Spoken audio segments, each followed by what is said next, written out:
We've got low light, we've got bad mic, we've got lousy camera. Hopefully you can hear me. I know no one's going to start watching it, so it's irrelevant. So hopefully you can hear me, and it goes well for a replay.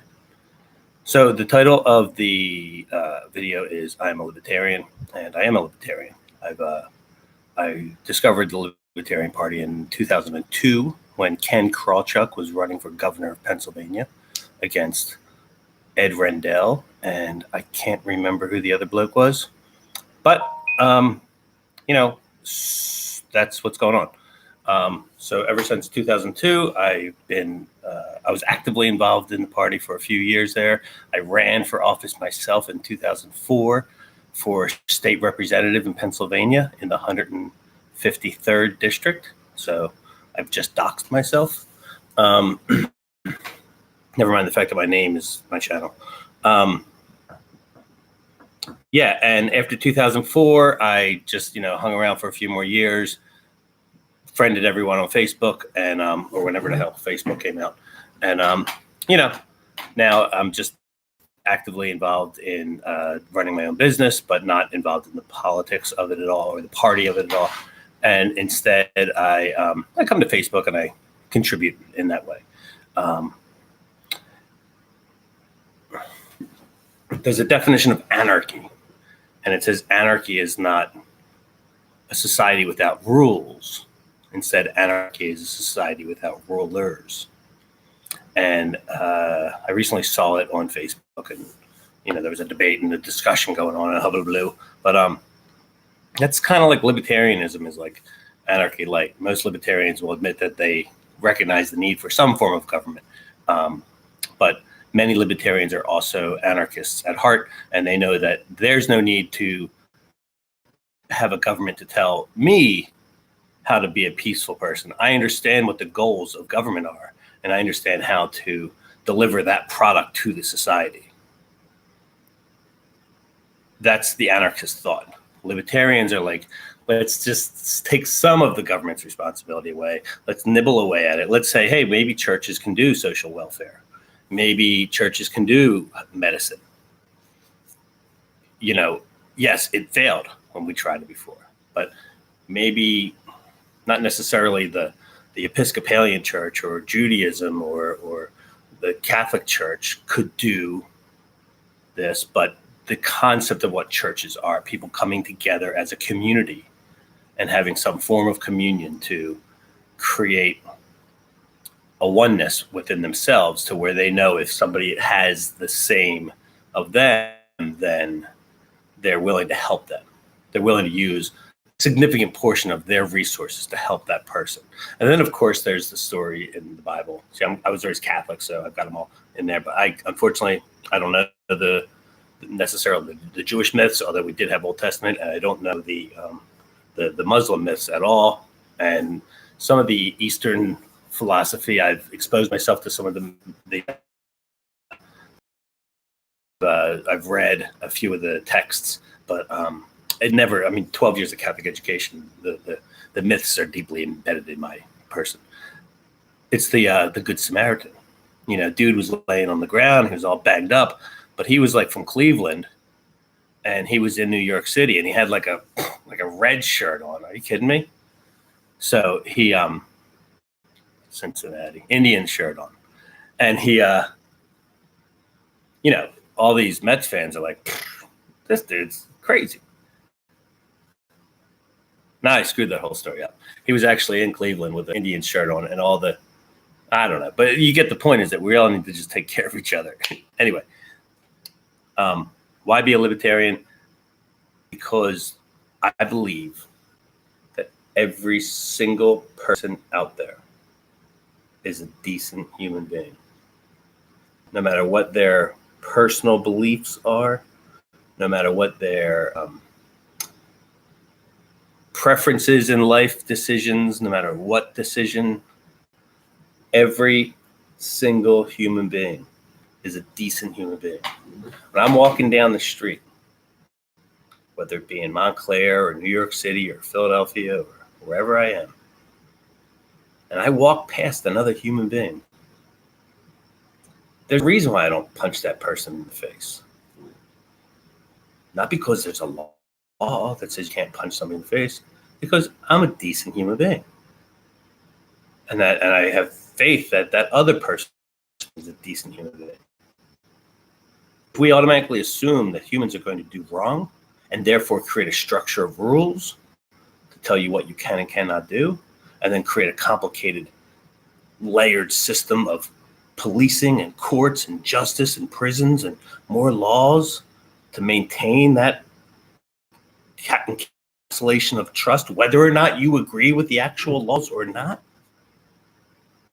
All that stuff costs money, takes time, and it ruins resources. If there is an actual risk, then yes, band together, form up. But so many of these risks are just made up. I know what you're going to say. Oh, but Al Qaeda. Ah! Immigrants. Ah! MAGA hats. No matter what it is that you say, it's sexual, right? And you're walking down the street and you see a rifle toting, or MAGA hat wearing, Proud Boy. And you walk by each other. You be whichever one you want. You be the Proud Boy, you be the MAGA hat, or the pink hat wearer. You walk past each other. Are you going to fight each other? Are you going to conflict? Are you going to look at the other person and say, hey, I can't stand you. I want to fight you right now. No, you're not. And let me tell you something. Say they're walking toward each other and this dude falls down. This person's going to come by and be like, hey, yo, you need some help? What's up, bro? I got some water. You need some help, man? Yeah, get up. Hey, thanks, man. Yeah, thanks. Yeah. And then they look at each other like, we're not quite the same, are we? And then they just go on. But you put them encapsulate them in a march where this group of people is going this way and this group of people is coming this way. And when they get to each other, there they are right there. Like, hey, yo, that's you. You helped me out the other day. Yeah, what's up, man? Down with Antifa. Down with MAGA hats. And then they start fighting each other. Cut it out. Stop believing that stuff. That's why we have elections, because we have a democracy. We have a republic for the president. Yes, I get that. But it is, 50 plus all the territories, whatever, whoever gets the vote. Democracies that then set.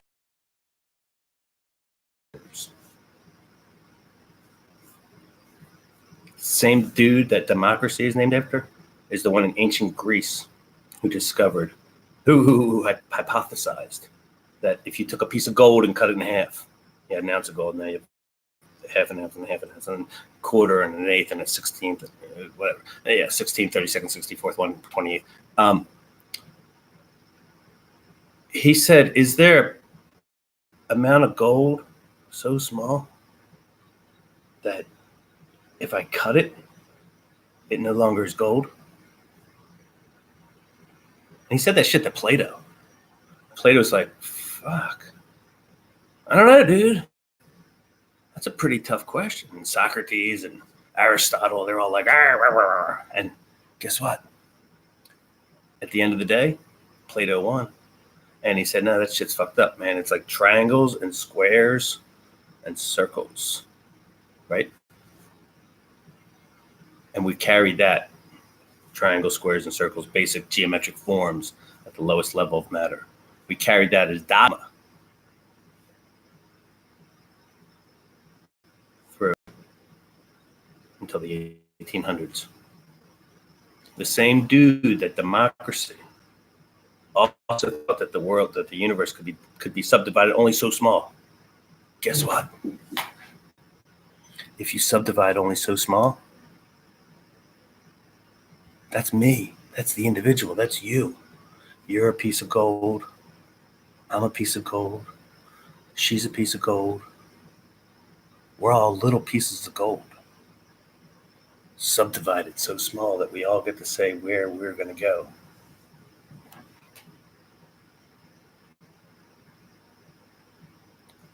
And every one of us gets a little vote. And I can never, ever, ever, ever cast my vote for a candidate who is okay with violence in any way, shape, or form other than pure individual self-defense.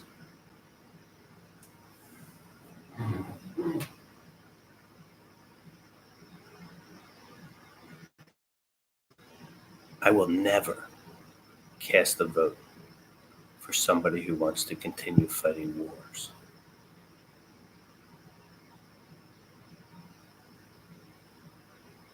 I will never cast a vote for somebody who wants to continue to allow our police to work under a legal environment that gives them such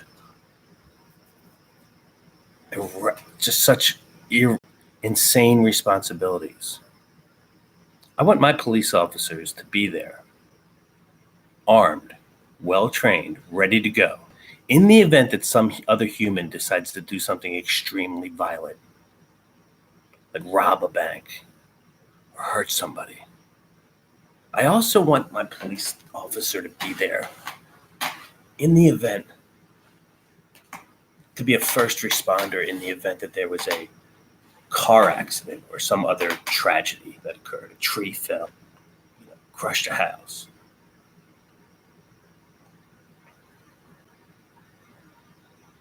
I don't want my police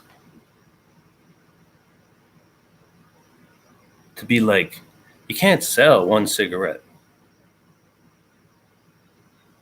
Fucking dude died standing on the corner selling one cigarette. And a person who had a gun and a nightstick and a can of pepper spray and a taser and handcuffs and all these weapons, he was the one that the city decides is the person who's supposed to engage someone who's just selling loose cigarettes. No, it's not how it works. Cops have got more important shit to do than pester people about loose cigarettes. And then this guy resisted. I don't know what the whole details was, but he resisted. He said, "Yo, look, whoa." And he didn't just like a good, little status. He didn't just put his hands behind his back and say, "Okay, cuff me. I'm okay. Let's go away." No. He resisted a little bit. So this police officer, in his training and in his procedures, thought it was okay for him to raise the physical game. So he proceeded to, and he took him down. Hey, guess what? See, this is the thing. When a cop takes you down, and no, I've never been taken down by a cop. Once got thrown to the ground by a Green Beret, but that was a whole different story, and it was like 2 a.m. But when a cop brings you down, that's supposed to hurt. That's supposed to be like bad. He'll ask you to stop. He'll try and convince you with some of his, weaponry. But man, if it comes to mano a mano, hands on, no. He's coming hard and he's throwing down. And I want my police to be able to do that. But not the dude selling loose cigarettes on the corner. Not even the dude selling dope on the corner. And don't be this whole cracking method, whatever. Grown humans should be allowed to put whatever into their body they decide to put in their body. That's just the bottom line. There's nothing you can do about that. If dude can do assisted suicide, then someone else should be able to do assisted homicide. It's a new word. Anyway, there's a lot of shit going on, and there's a lot of love in this world, and I love every single one of you, and I know that every single one of you loves me. That's the important part.